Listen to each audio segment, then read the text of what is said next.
जय श्री कृष्ण। ओम नमो भगवते वासुदेवाय। श्रीमद् भागवत महापुराण प्रथम खंड प्रथम स्कंद तीसरा अध्याय। भगवान के अवतारों का वर्णन।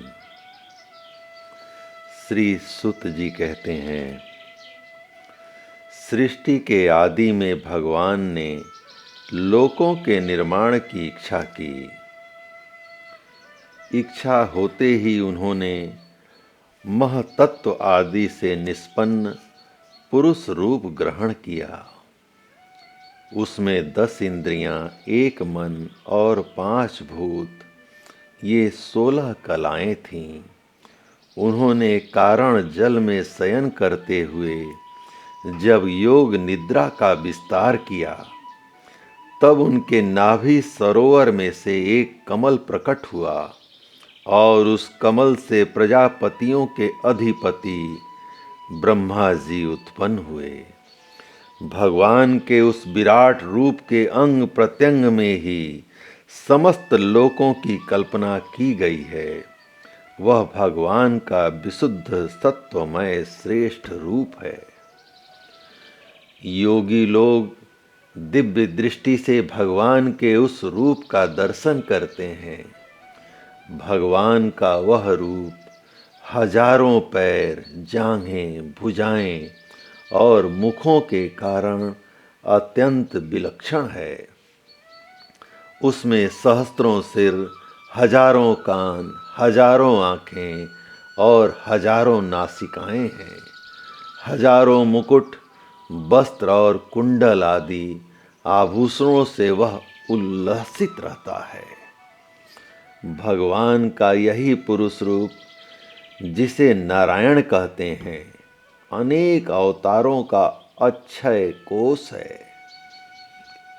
इसी से सारे अवतार प्रकट होते हैं। इस रूप के छोटे से छोटे अंश से देवता, पशु पक्षी और मनुष्य आदि योनियों की सृष्टि होती है। उन्हीं प्रभु ने पहले कौमार सर्ग में सनक, सनंदन, सनातन और सनत कुमार इन 4 ब्राह्मणों के रूप में अवतार ग्रहण करके अत्यंत कठिन अखंड ब्रह्मचर्य का पालन किया। दूसरी बार इस संसार के कल्याण के लिए समस्त यज्ञों के स्वामी उन भगवान ने ही रसातल में गई हुई पृथ्वी को निकाल लाने के विचार से सूकर रूप ग्रहण किया। ऋषियों की सृष्टि में उन्होंने देवर्षि नारद के रूप में तीसरा अवतार ग्रहण किया और सात्वत तंत्र का, जिसे नारद 5 रात्र कहते हैं, उपदेश किया। उसमें कर्मों के द्वारा किस प्रकार कर्म बंधन से मुक्ति मिलती है, इसका वर्णन है। धर्म पत्नी मूर्ति के गर्भ से उन्होंने नर नारायण के रूप में चौथा अवतार ग्रहण किया। इस अवतार में उन्होंने ऋषि बनकर मन और इंद्रियों का सर्वथा संयम करके बड़ी कठिन तपस्या की। 5वें अवतार में वे सिद्धों के स्वामी कपिल के रूप में प्रकट हुए और तत्वों का निर्णय करने वाले सांख्य शास्त्र का, जो समय के फेर से लुप्त हो गया था, आसुरी नामक ब्राह्मण को उपदेश किया। अनुसुईया के वर मांगने पर 6ठे अवतार में वे अत्रि की संतान दत्तात्रेय हुए। इस अवतार में उन्होंने अलर्क एवं प्रहलाद आदि को ब्रह्म ज्ञान का उपदेश किया। 7वीं बार रुचि प्रजापति की आकुति नामक पत्नी से यज्ञ के रूप में उन्होंने अवतार ग्रहण किया और अपने पुत्र याम आदि देवताओं के साथ स्वयंभू मनवंतर की रक्षा की। राजा नाभिक की पत्नी मेरु देवी के गर्भ से ऋषभ देव के रूप में भगवान ने 8वां अवतार ग्रहण किया। इस रूप में उन्होंने परमहंसों का वह मार्ग जो सभी आश्रमियों के लिए बंदनीय है दिखाया। ऋषियों की प्रार्थना से 9वीं बार वे राजा पृथु के रूप में अवतीर्ण हुए। सौनकादि ऋषियों, इस अवतार में उन्होंने पृथ्वी से समस्त औषधियों का दोहन किया था। इससे यह अवतार सबके लिए बड़ा ही कल्याणकारी हुआ। चासुस मनवंतर के अंत में जब सारी त्रिलोकी की समुद्र में डूब रही थी, तब उन्होंने मत्स्य के रूप में 10वां अवतार ग्रहण किया और पृथ्वी रूपी नौका पर बैठाकर अगले मनवंतर के अधिपति वैवस्व मनु की रक्षा की। जिस समय देवता और दैत्य समुद्र मंथन कर रहे थे, उस समय 11वां अवतार धारण करके कक्षक रूप से भगवान ने मंदराचल को अपनी पीठ पर धारण किया। 12वीं बार धन्वंतरी के रूप में अमृत लेकर समुद्र से प्रकट हुए और 13वीं बार मोहिनी रूप धारण करके दैत्यों को मोहित करते हुए देवताओं को अमृत पिलाया। 14वें अवतार में उन्होंने नरसिंह रूप धारण किया और अत्यंत बलवान दैत्यराज हिरण्यकशिपु की छाती अपने नखों से अनायास ही फाड़ डाली, ठीक वैसे जैसे चटाई बनाने वाला सींक को चीर डालता है। 15वीं बार बामन का रूप धारण करके भगवान दैत्यराज बलि के यज्ञ में गए। वे चाहते तो त्रिलोकी का राज्य, परंतु मांगी उन्होंने केवल 3 पग पृथ्वी। 16वें परशुराम अवतार में जब उन्होंने देखा कि राजा लोग ब्राह्मणों के द्रोही हो गए हैं, तब क्रोधित होकर उन्होंने पृथ्वी को 21 बार क्षत्रियों से शून्य कर दिया। इसके बाद 17वें अवतार में सत्यवती के गर्भ से पराशर जी के द्वारा वे व्यास के रूप में अवतीर्ण हुए। उस समय लोगों की समझ और धारण शक्ति कम देखकर आपने वेद रूप वृक्ष की कई शाखाएं बना दी। 18वीं बार देवताओं का कार्य संपन्न करने की इच्छा से उन्होंने राजा के रूप में रामा अवतार ग्रहण किया और सेतु बंधन, रावण वध आदि बहुत सी लीलाएं की।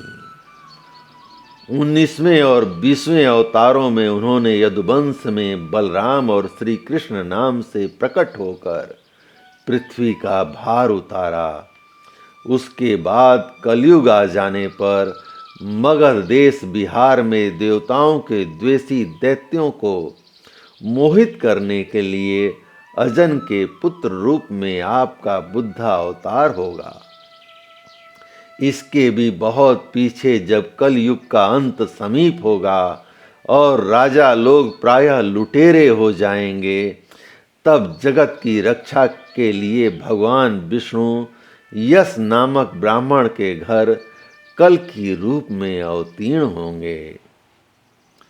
सौनक आदि ऋषियों, जैसे अगाध सरोवर से हजारों छोटे छोटे नाले निकलते हैं, वैसे ही सत्य निधि भगवान श्री हरि के असंख्य अवतार हुआ करते हैं। ऋषि, मनु, देवता, प्रजापति, मनु पुत्र और जितने भी महान शक्तिशाली हैं, वे सब के सब भगवान के ही अंश हैं। ये सब अवतार तो भगवान के अंशा अवतार अथवा काला अवतार हैं, परंतु भगवान श्री कृष्ण तो स्वयं भगवान ही हैं। जब लोग दैत्य के अत्याचार से व्याकुल हो उठते हैं, तब युग युग में अनेक रूप धारण करके भगवान उनकी रक्षा करते हैं। भगवान के दिव्य जन्मों की यह कथा अत्यंत गोपनीय और रहस्यमयी है। जो मनुष्य एकाग्र चित्त से नियम पूर्वक सायंकाल और प्रातः काल प्रेम से इसका पाठ करता है, वह सब दुखों से छूट जाता है।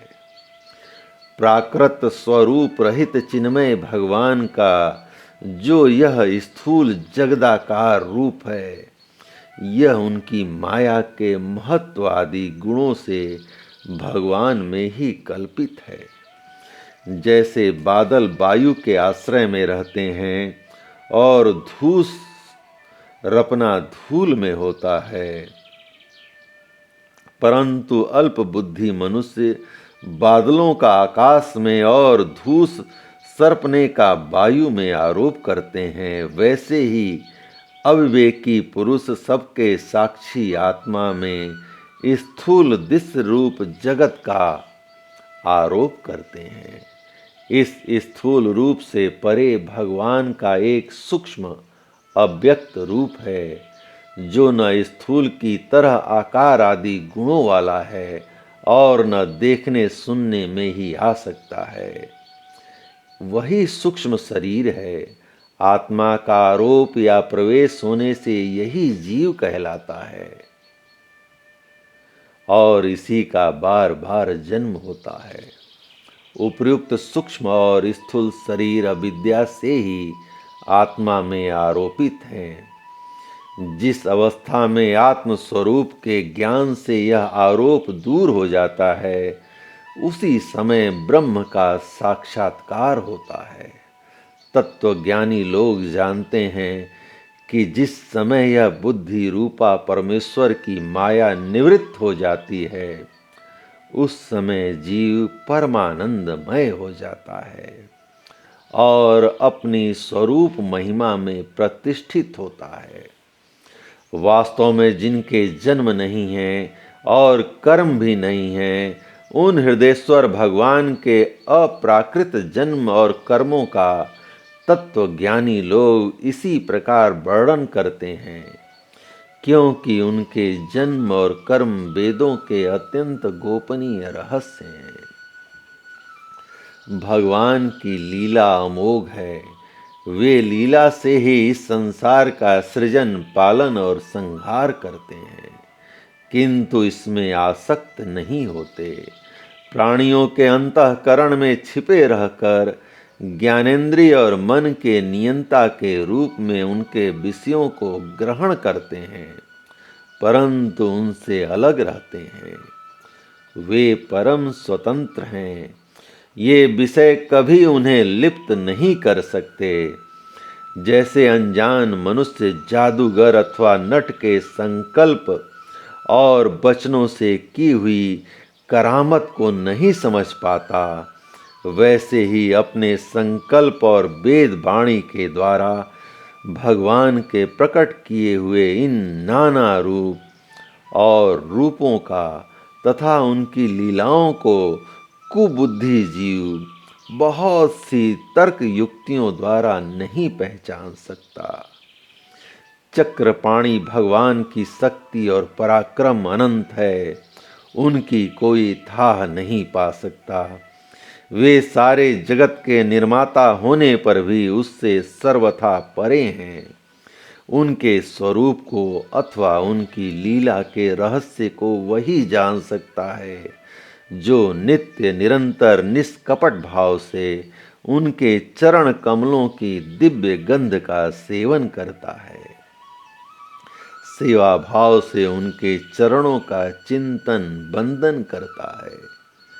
हे सौनक आदि ऋषियों, आप लोग बड़े ही सौभाग्यशाली तथा धन्य हैं, जो इस संसार में और विघ्न बाधाओं से भरे इस संसार में समस्त लोकों के स्वामी भगवान श्री कृष्ण से वह सर्वात्मक आत्मभाव, वह अनिर्वचनीय अनन्य प्रेम करते हैं, जिससे फिर इस जन्म मरण रूप संसार के भयंकर चक्र में नहीं पड़ना होता। भगवान वेद व्यास ने अब वेदों के समान भगवत चरित्र से परिपूर्ण भागवत नाम का पुराण बनाया है। उन्होंने इस श्लाघनीय कल्याणकारी और महान पुराणों को लोगों के परम कल्याण के लिए अपने आत्मज्ञान शिरोमणि पुत्र को ग्रहण कराया। इसमें सारे वेद और इतिहासों का सार सार संग्रह किया गया है। सुखदेव जी ने राजा परीक्षित को यह सुनाया। उस समय वे परमार्थियों से घिरे हुए आमरण अनशन का व्रत लेकर गंगा तट पर बैठे हुए थे। भगवान श्री कृष्ण जब धर्म ज्ञान आदि के साथ अपने परम धाम को पधार गए, तब इस कलयुग में जो लोग अज्ञान रूपी अंधकार से अंधे हो रहे हैं, उनके लिए यह पुराण रूपी सूर्य इस समय प्रकट हुआ है। हे सौनक आदि ऋषियों, जब महातेजस्वी श्री सुखदेव जी महाराज वहाँ इस पुराण की कथा कह रहे थे, तब मैं भी वहाँ बैठा था। वहीं मैंने उनकी कृपापूर्ण अनुमति से इसका अध्ययन किया। मेरा जैसा अध्ययन है और मेरी बुद्धि ने जितना जिस प्रकार इसको ग्रहण किया है, उसी के अनुसार इसे मैं आप लोगों को सुनाऊंगा। जय श्री कृष्ण। इस प्रकार श्रीमद् भागवत महापुराण का प्रथम स्कंद तृतीय अध्याय भगवान श्री कृष्ण की कृपा से पूर्ण हुआ। जय श्री कृष्ण, जय श्री कृष्ण, जय श्री कृष्ण।